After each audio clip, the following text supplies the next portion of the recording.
નમસ્કાર વિદ્યાર્થી મિત્રો, કેમ છો? મારા વાલા વિદ્યાર્થી મિત્રો, હું અમિત પટેલ આપ સૌનું આ YouTube ચેનલ ઉપર હાર્દિક સ્વાગત કરું છું.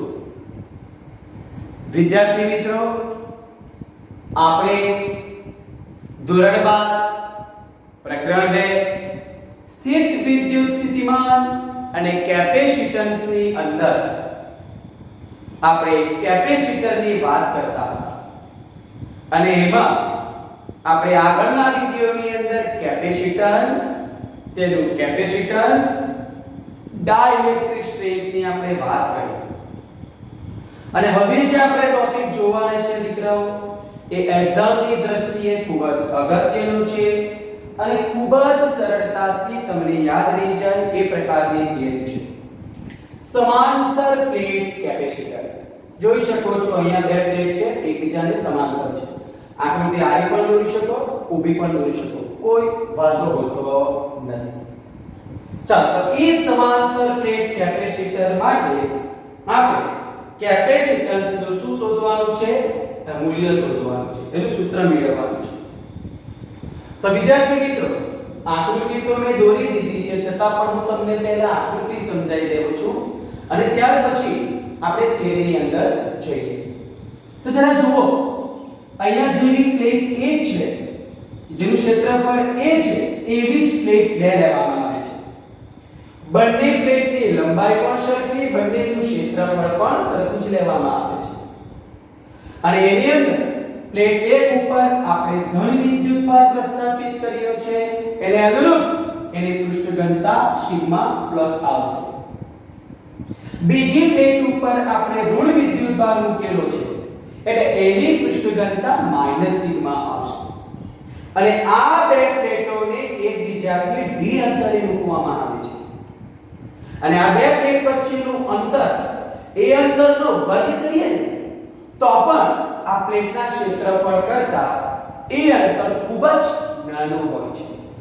કારણ કે આ બે પ્લેટ વચ્ચેના વિસ્તારની અંદર દીકરાઓ અત્યારે તો આપણે શૂન્ય અવકાશ લીધેલું છે, શૂન્ય અવકાશ, પણ જો માધ્યમ લેવામાં આવે તો અસમાન વિદ્યુત ક્ષેત્ર જે ઉત્પન્ન થાય એની અસરને આપણે નિગ્લેક્ટેબલ કરી શકીએ. એટલા માટે બે પ્લેટ વચ્ચેનું અંતર ખૂબ જ નહિવત લેવામાં આવે છે. ચાલો તો શરૂઆત કરીએ છીએ. આકૃતિ ખબર પડી જશે. બે પ્લેટ એકબીજાને સમાંતર દોરી દેવાની. તમે આ રીતે પણ દોરી શકો, બરાબર? આ રીતે દોરો તો પણ કઈ વાંધો નથી. આ એક પ્લેટ અને દીકરાઓ આ આપણી કઈ પ્લેટ તમારી? બીજી. આની પૃષ્ઠ ઘનતા ધન વિદ્યુતભાર એટલે પ્લસ સિગ્મા, આ માઈનસ સિગ્મા, અને આપણે બતાવવો હોય તો આ આપણો કયો વિદ્યુતભાર થઈ ગયો? ધન. અને એ જ પ્રમાણે આ બતાવી દેવાનો કેટલો? ઋણ. અને વિદ્યુત ક્ષેત્ર હંમેશા આ બે પ્લેટ વચ્ચેના વિસ્તારની વાત કરવામાં આવે તો ધનથી ઋણ બંને દ્વારા હોય. આ આપણી આકૃતિ જે છે એ બતાવી છે.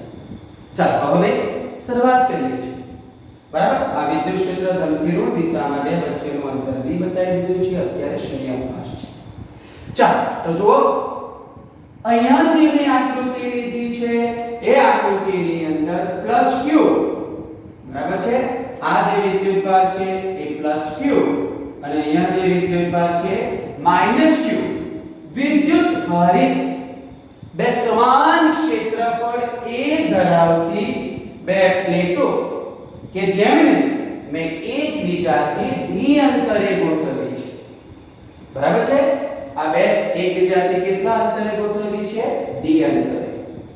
અને આ બે પ્લેટ વચ્ચેનો જે વિસ્તાર છે એમાં અત્યારે શૂન્ય અવકાશ છે. આના પછીની થિયરી જોઈશું કે ડાઇલેક્ટ્રિક પદાર્થ મૂકીને પણ આપણે જોઈએ છે. એટલે અહીંયા શું લખી શકાય કે અહીં બે પ્લેટો વચ્ચે આપણે જે માધ્યમની વાત કરવામાં આવે એ બે પ્લેટ વચ્ચે આ માધ્યમ કયું છે? શૂન્ય અવકાશ છે. આ બે પ્લેટ છે ને દીકરાઓ, એ બે વચ્ચેનું જે માધ્યમ છે ને આની વચ્ચેનું એ શૂન્ય અવકાશ છે. અત્યારે હવા છે માની લો, બરાબર? ચાલો હવે અહીંયા મેં તમને આગળ જ કહી દીધું બે પ્લેટ વચ્ચેનું જે અંતર છે એ અંતરનો વર્ગ કરીએ, એ પણ એ બે પ્લેટ લીધી છે એનું જે ક્ષેત્રફળ છે એના કરતા પણ ખૂબ જ નાનું હોય છે. એટલે આપણે કન્ડિશન લઈ લીધી d square much less than capital A. ક્ષેત્રફળ કરતા બે પ્લેટ વચ્ચેનું અંતર ખૂબ જ નાનું હોય છે. નેક્સ્ટ, પ્લેટ 1 ઉપર ધન વિદ્યુતભાર છે અને આ તો દીકરાઓ આપણા પ્રકરણ 1 માં ભણી ગયા કે અનંત લંબાઈનું સમતલ હોય અને એ સમતલ ઉપર આપણને એની સાથે સંકળાયેલું વિદ્યુત ક્ષેત્ર એ તો આપણે ભણી ગયા સિગ્મા ના છેદમાં 2 એપ્સિલોન 0. એક પ્લેટ વાળા બરાબર આપણે જે n બરાબર લંબાઈ લીધી હતી આપણે એને પછી પરિમિત લંબાઈની અંદર કીધું હતું કે સમતલ હોય એ સમતલ સાથે સંકળાયેલું વિદ્યુત ક્ષેત્ર સિગ્મા ના છેદમાં 2 એપ્સિલોન 0. એટલે ધન વિદ્યુતભાર દ્વારા જે ઉત્પન્ન થાય એ ધનથી ઋણ દિશામાં અને ઋણ વિદ્યુતભાર દ્વારા ઉત્પન્ન થાય એ વિદ્યુત ક્ષેત્ર પણ ક્યાંથી ક્યાં ધનથી ઋણ દિશામાં હોય છે. હું બતાવું છું બે પ્લેટ વચ્ચેના વિસ્તારની અંદર. ચાલો અહીંયા લખી દેવાનું કે પ્લેટ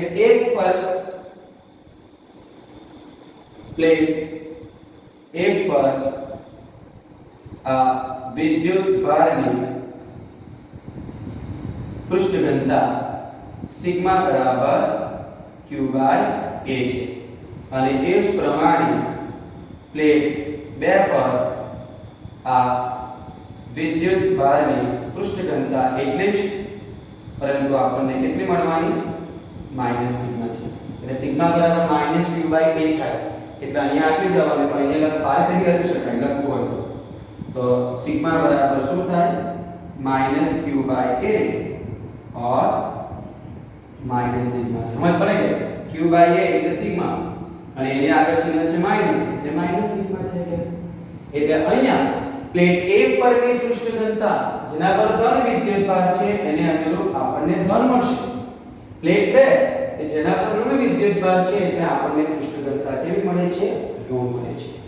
ચાલો હવે મહત્વની વસ્તુ છે એ સમજાવું છું. અમે આકૃતિને પેલું નથી કરતો, આકૃતિ એટલા માટે જ દોરી છે. આપણને ખબર છે ધન વિદ્યુતભાર દ્વારા ઉદ્ભવતું વિદ્યુત ક્ષેત્ર હંમેશા પૃષ્ઠને લંબ રૂપે બહાર આવતી દિશામાં. ચાલો તો આ જો એક એક બતાવું છું. આ ધન પ્લેટ દ્વારા બધું ધન પ્લેટ દ્વારા આ E+ અને આ બાજુ બતાવી દઉં છું.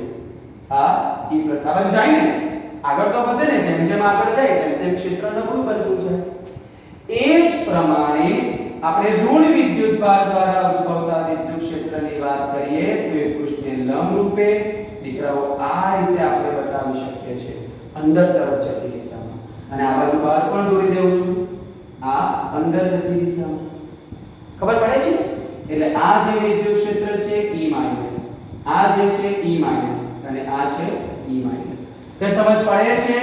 આ ધન વિદ્યુતભાર એટલે એના દ્વારા ઉદ્ભવતું વિદ્યુત ક્ષેત્ર આ પૃષ્ઠને લંબ રૂપે બહાર આવતી દિશામાં. એની બાજુમાં આપણી આ બીજી પ્લેટ છે જે ઋણ વિદ્યુતભાર ધરાવે એ બતાવવાનું તો આ જ રીતે પણ પૃષ્ઠને લંબ રૂપે ક્યાં આવે છે અંદર જતી દિશામાં. તો જરા જુઓ આ ધન વિદ્યુતભાર એ આગળ વધે એટલે આપણે બતાવી શકીએ અહીંયા આ પણ E+ છે. આ બાજુ બતાવવું હોય તો E+ છે. એ જ પ્રમાણે માઈનસ ની બતાવવું હોય બહાર તો આ રીતે E- અને અહીંયા તો બતાવી છે. તો જરા જુઓ પ્લેટ 1 અને આ પ્લેટ 2 બંનેના બહારના વિસ્તારની અંદર વિદ્યુત ક્ષેત્રનું મૂલ્ય તો સરખું જ છે પરંતુ બંનેની દિશા પરસ્પર કેવી છે વિરુદ્ધ દિશામાં છે. એટલે આ જે પ્લેટ 1 છે એના બહારના વિસ્તારની અંદર અને આ જે પ્લેટ 2 છે એના બહારના વિસ્તારની અંદર વિદ્યુત ક્ષેત્ર સમાન મૂલ્યનું પરંતુ પરસ્પર વિરુદ્ધ દિશાનું હોવાથી પરિણામી વિદ્યુત ક્ષેત્ર કેવું થાય છે 0 થશે. ચાલો જરા જુઓ પ્લેટ 2 ના અને પ્લેટ 1 ના કઈ લખી રહ્યા છીએ. પ્લેટ 1 ના બહારના વિભાગ માટે બરાબર છે. પ્લેટ 1 ના બહારના વિભાગ માટે એટલે આ પ્લેટ જે 1 છે ને આની મને આપણે ચોકડીમાં લખેલું છે પ્લેટનો ઉપરનો વિસ્તાર આ બરાબર છે અહીંયા. તો એ વિભાગ માટે આપણને પરિણામી વિદ્યુત ક્ષેત્ર જોઈતું હોય તો ધન પ્લેટ દ્વારા ઉદ્ભવતું સિગ્માના છેદમાં 2 એપ્સિલોન છે અને એટલું જ બરાબર. પણ બંને પરસ્પર શું છે? વિરુદ્ધ. એટલે શું થવાનું? 0 લખી દેવાનું કે અહીં E પ્લસ અને E માઈનસ સમાન મૂલ્યનું પરંતુ વિરુદ્ધ દિશા. ચાલો એ જ પ્રમાણે શું બતાવી દઈએ? આ પ્લેટ 2 ના કયા વિભાગ માટે? આ બહારના વિભાગ માટે. સેમ થિંગ પ્લેટ 1 દ્વારા જેટલું ઉત્પન્ન થાય એટલું પ્લેટ 2 દ્વારા, પરંતુ બંનેના બહારના વિસ્તાર બુકમાં કઈ નથી લખેલું, જરાક સમજી લેજો. અહીંયા આ બાજુ છે, અહીંયા આ બાજુ છે, બંનેના મૂલ્ય સરખા છે, દિશા વિરુદ્ધ છે, એટલે બંનેનું મૂલ્ય સરખું લીધું, પણ દિશા વિરુદ્ધ હોવાથી બેની શું થઈ ગઈ? બાદબાકી. જ્યારે પ્લેટના અંદરના વિસ્તારની અંદર જુઓ બંને તીર એક જ દિશામાં મળે છે, એટલે તમારા મગજની અંદર કોન્સેપ્ટ ક્લિયર કરવો હોય તો આ રીતે યાદ રાખવાનું. એકબીજાને સમાંતર રાખેલા બે પૃષ્ઠ હોય તો બહારના વિસ્તારની અંદર વિદ્યુત ક્ષેત્રનો બાદબાકી થાય અને અંદરના વિસ્તારની અંદર બંનેનો સરવાળો થાય. એટલા માટે એવું કીધું કે પૃષ્ઠ ઘનતા અલગ અલગ હોય તો અંદર સરવાળો કરી નાખવાનો, સરખી હોય તો અંદર આપણને સરવાળો એ બેના સરવાળો જે કરવામાં આવે એટલે આપણને વિદ્યુત ક્ષેત્ર મળશે અને બહાર આપણને 0 મળશે. પૃષ્ઠ ઘનતા સરખી હોય તો બંને સજાતીય હોય તો પ્લેટના અંદરના વિસ્તારની અંદર બેની બાદબાકી થાય, જ્યારે બહારના વિસ્તારની અંદર શું થશે? બેનો સરવાળો થશે. યાદ રાખવાનું, સજાતીય પૃષ્ઠ ઘનતા ધરાવતા બે પૃષ્ઠો હોય તો એ બે પ્લેટ વચ્ચેના વિસ્તારની અંદર વિદ્યુત ક્ષેત્રની બાદબાકી, બહારના વિસ્તારની અંદર સરવાળો. જ્યારે વિજાતીય વિદ્યુત ભારો બે પૃષ્ઠ ઉપર હોય તો પૃષ્ઠની અંદર બેનો સરવાળો, બહાર બેની શું થશે? બાદબાકી. ચાલો તો એ કોન્સેપ્ટ આપણો આવી ગયો. હવે આપણે આ પ્લેટ 1 અને પ્લેટ 2 જેનો જે અંદરનો વિસ્તાર છે એ અંદરના વિસ્તારની અંદર ઉદ્ભવતા વિદ્યુત ક્ષેત્રની આપણે વાત કરી લઈએ. ચાલો આપણે લખી લઈએ કે બે પ્લેટ બરાબર, અહીંયા લખી દઈએ કે પ્લેટ 1 અને પ્લેટ 2 ના અંદરના વિસ્તારમાં પરિણામી વિદ્યુત ક્ષેત્ર બંનેના સરવાળા જેટલું મળે છે. બંને વિદ્યુત ક્ષેત્રોનો આપણે શું કરી દેવાનું છે? સરવાળો કરી દેવાનો છે, એટલે બેના સરવાળા જેટલું મળે છે. એટલે આપણે અહીંયા લખવું હોય આપણને ખબર છે એક પ્લેટ દ્વારા એટલે અહીંયા પરિણામી વિદ્યુત ક્ષેત્ર સિગ્માના છેદમાં 2 એપ્સિલોન 0 પ્લસ સિગ્માના છેદમાં 2 એપ્સિલોન 0, બંને સમાન મૂલ્યના અને શું છે? એક જ દિશામાં હોવાથી. તમને સમજ નહીં પડતી હોય તો હું નોંધ કરું છું, બરાબર? તમને ખ્યાલ નહીં આવતો હોય તો અહીંયા મેં નોંધ કરું છું. જોઈ લો કે ધન પ્લેટ દ્વારાની વાત કરવાની હોય અને ઋણ વિદ્યુત ભારે પ્લેટ દ્વારા. જરા જોઈ લો, આ ધન પ્લેટ દ્વારા આ ઉદ્ભવતું વિદ્યુત ક્ષેત્ર એ E બરાબર સિગ્માના છેદમાં 2 એપ્સિલોન 0 ધન થી ઋણ, અને એ જ પ્રમાણે આ ઋણ પ્લેટ દ્વારા ઉદ્ભવતું વિદ્યુત ક્ષેત્ર એ પણ આ જ સિગ્માના છેદમાં 2 એપ્સિલોન 0 ધન થી ઋણ. વિદ્યુત ક્ષેત્ર હંમેશા ધન થી ઋણ દિશામાં જ હોય, બરાબર છે? ચાલો, એટલે આપણને અહીંયા દીકરાઓ જે પરિણામી મળવાનું એ તમે કેવી રીતે કરવાના? છેદ સરખો છે એટલે આપણને મળશે અહીંયા E બરાબર 2 સિગ્મા, અથવા આ રીતે લખી શકાય, બતાવું છું ની સમજ પડે તો. Sigma plus sigma 2 epsilon 0 2 sigma 2 epsilon 0, એટલે તમને શું મળી ગયું? સિગ્મા ના છેદમાં એપ્સિલોન 0. આ તો દીકરાઓ આપણને ખ્યાલ છે, પરંતુ આપણને પૃષ્ઠ ઘનતાની વ્યાખ્યા ખબર છે, પરંતુ આ પૃષ્ઠ ઘનતા સિગ્મા બરાબર તો દીકરાઓ શું થાય? q/a મૂકી દો. ચાલો therefore E બરાબર શું મળવાનું? q ના છેદમાં a એપ્સિલોન 0. તો મારા વાલા વિદ્યાર્થી મિત્રો, આ આપણને એ દ્વિજાતીય પ્લેટો છે એના અંદરના વિસ્તારની અંદર આટલું વિદ્યુત ક્ષેત્ર આપણને દીકરાઓ મળી જાય છે. અને આ વિદ્યુત ક્ષેત્રની દિશા ધન વિદ્યુત અથવા તો ધન આ દિશા ધન પ્લેટથી ઋણ પ્લેટની દિશામાં હોય છે. ધન પ્લેટથી કઈ દિશામાં હોય છે? ઋણ પ્લેટ તરફ ગણાય છે. ચાલો હવે આપણી પાસે એક પ્લેટ ધન વિદ્યુત ભાર ધરાવે છે અને બીજી પ્લેટની વાત કરીએ તો ઋણ વિદ્યુત ભાર ધરાવે છે. એટલે એક પ્લેટ પર ધન વિદ્યુત ભાર, બીજા પર ઋણ વિદ્યુત ભાર. એટલે આપણને આ બે પ્લેટ વચ્ચેનો વિદ્યુત સ્થિતિમાનનો તફાવત મળી જાય. અને વિદ્યુત સ્થિતિમાનના તફાવતનું સૂત્ર આપણે વિદ્યુત સ્થિતિમાન અને વિદ્યુત ક્ષેત્ર વચ્ચેનો સંબંધ મેળવ્યો હતો. V = ER. પણ અહીંયા બે પ્લેટ વચ્ચેનું અંતર તો d છે. એટલે અહીંયા હું લખું છું કે બે પ્લેટ વચ્ચેનું વિદ્યુત સ્થિતિમાન જોઈ લેજો. બે પ્લેટો વચ્ચેનું આ વિદ્યુત સ્થિતિમાન V બરાબર દીકરાઓ શું થવાનું? ED. ચાલો નહીં ખ્યાલ આવે તો દીકરા બતાવી દઉં છું, જોઈ લો. રેગ્યુલર દીકરા વાંચવું પડે તો આપણી પાસે આ V/E નો હું ગુણોત્તર લઉં તો V ની કિંમત મને ખબર છે kq/r અને વિદ્યુત ક્ષેત્રની કિંમત kq/r². kq કેન્સલ આવો, એક r કેન્સલ આવો, કૌંસમાં રહ્યા r. તો V બરાબર દીકરાઓ શું આવી ગયું? ER. પણ આપણી પાસે r ની જગ્યાએ બે વચ્ચેનું અંતર શું છે? d છે.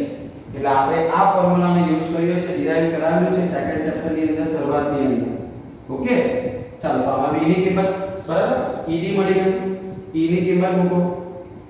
ચાલો તો e બરાબર q ના છેદમાં a એપ્સિલોન 0 લેતા. ચાલો તો v બરાબર શું મળવાનું? અહીંયા q અંશમાં d છે અને છેદમાં લખી દીધું a એપ્સિલોન 0. એટલે દીકરાઓ આપણને અહીંયા વિદ્યુત સ્થિતિમાન જે છે એ આપણને અહીંયા મળી જાય છે. બરાબર? ચાલો હવે સિમ્પલ છે કે સમાંતર પ્લેટ કેપેસિટર માટે કેપેસિટરનું મૂલ્ય. ચાલો therefore સમાંતર પ્લેટ કેપેસિટરમાં આ કેપેસિટન્સ C બરાબર આપણે શું લઈએ? q/v. સમીકરણમાં v બરાબર આ qd છેદમાં a એપ્સિલોન 0 લેતા. ચાલો તો કિંમત મૂકી દો. શું થવાની? C q ને q રાખો, v ની જગ્યાએ મૂકીએ qd છેદમાં a એપ્સિલોન 0. q અને q કેન્સલ આવો, છેદનો છેદ આપણો જતો રહેશે અંશમાં. એટલે મને અહીંયા જે કેપેસિટર છે, જે સમાંતર પ્લેટ કેપેસિટર, જેનું સૂત્ર આવે છે એપ્સિલોન 0 a/d. અને બે પ્લેટ વચ્ચેનું જે માધ્યમ છે, બરાબર, જે સમાંતર પ્લેટ